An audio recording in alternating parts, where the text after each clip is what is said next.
Halo teman-teman, para siswa-siswi dimanapun kalian sekarang berada.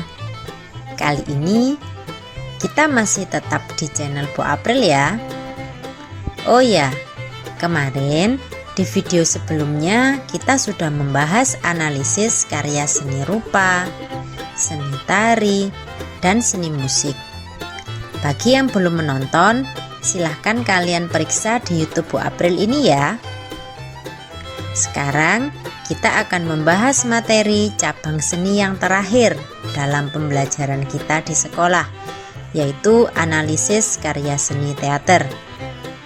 Nah, kira-kira menurut pendapat kalian, apakah masih tetap sama ya cara menganalisis cabang seni teater tersebut? Nantikan jawabannya, tetap simak materi video ini di channel Bu April. Sebenarnya, menganalisis karya seni teater ini masih hampir mirip dengan cara analisis pada cabang karya seni yang lain.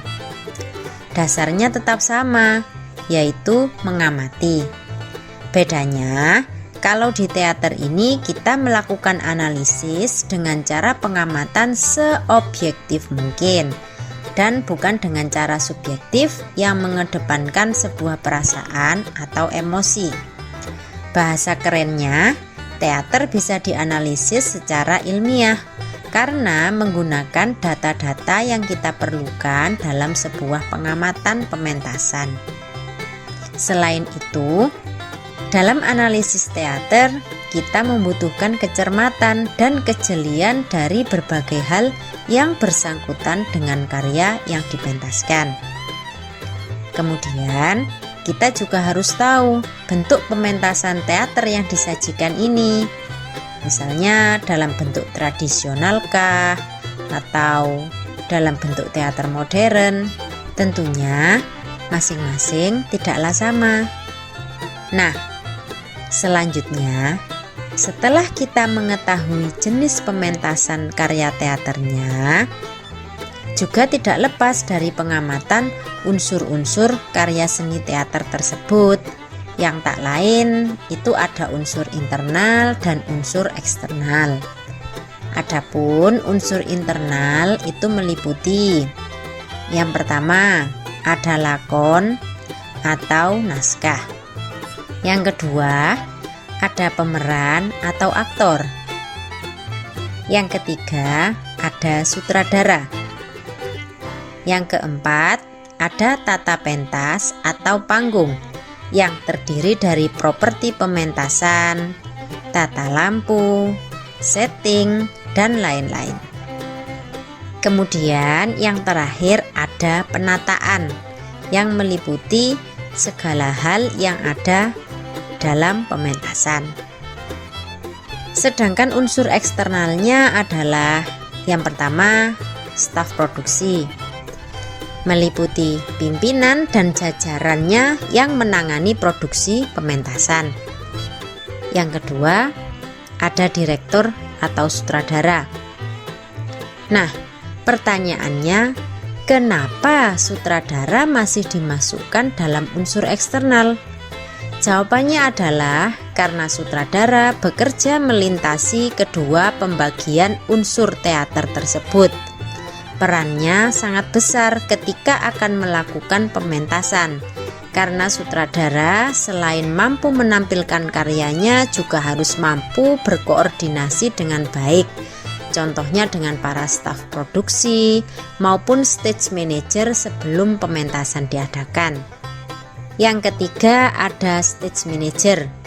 Stage manager adalah yang mengkoordinasi penuh panggung pementasan. Biasanya stage manager selalu bekerja berdampingan dengan sutradara. Selanjutnya ada desainer.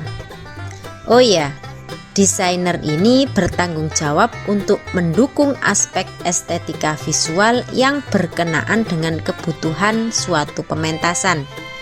Desainer merancang dan membuat properti, kostum, hingga ke tata rias para pemeran yang sesuai dengan naskah atau permintaan sutradaranya.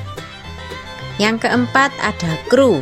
yaitu merupakan salah satu bagian yang bertugas menangani sebuah divisi dari setiap subbagian yang sudah ditangani oleh desainer.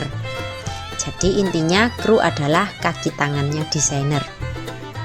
Sekarang yang menjadi pertanyaan, kenapa unsur internal dan eksternal ini juga perlu diperhatikan?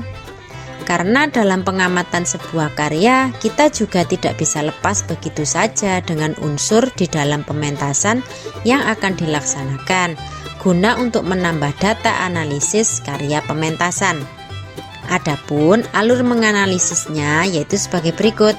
Yang pertama ada pengamatan, yaitu kegiatan mengamati atau menonton pementasan karya dengan tujuan analisis agar kita bisa memilah mana menonton dengan tujuan analisis dengan menonton yang hanya sekedar sebagai penikmat.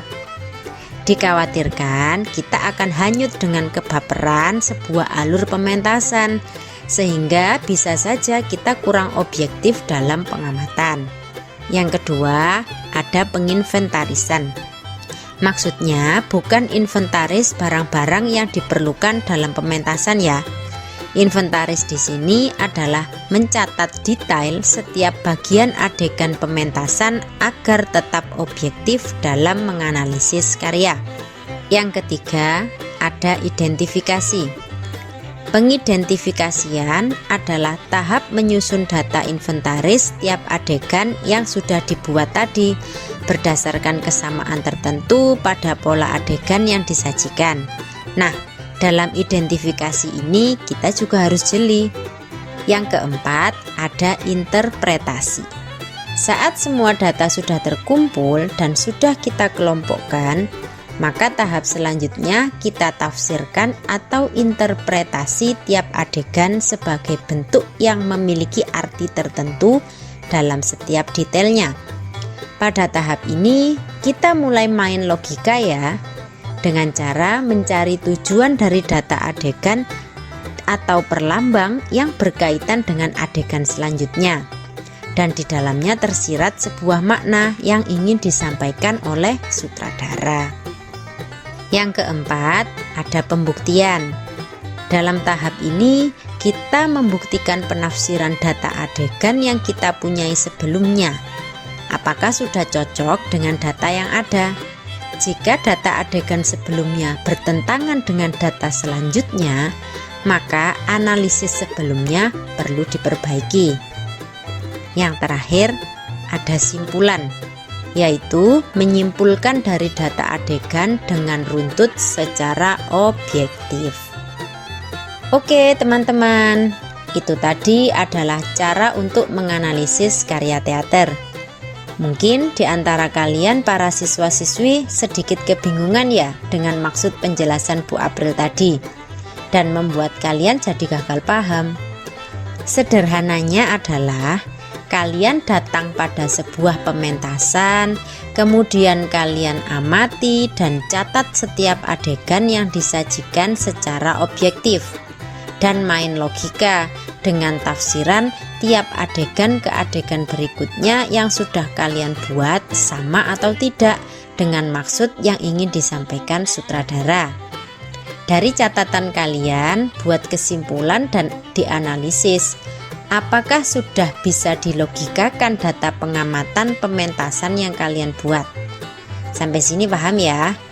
Kalian akan terbiasa menganalisis kalau kalian sudah sering mengamati pementasan teater. Otomatis akan mahir dengan sendirinya. Baiklah, sekarang sampai jumpa pada bahasan materi video berikutnya ya. Yang belum subscribe, jangan lupa subscribe karena subscribe itu gratis. Semoga video singkat ini bermanfaat.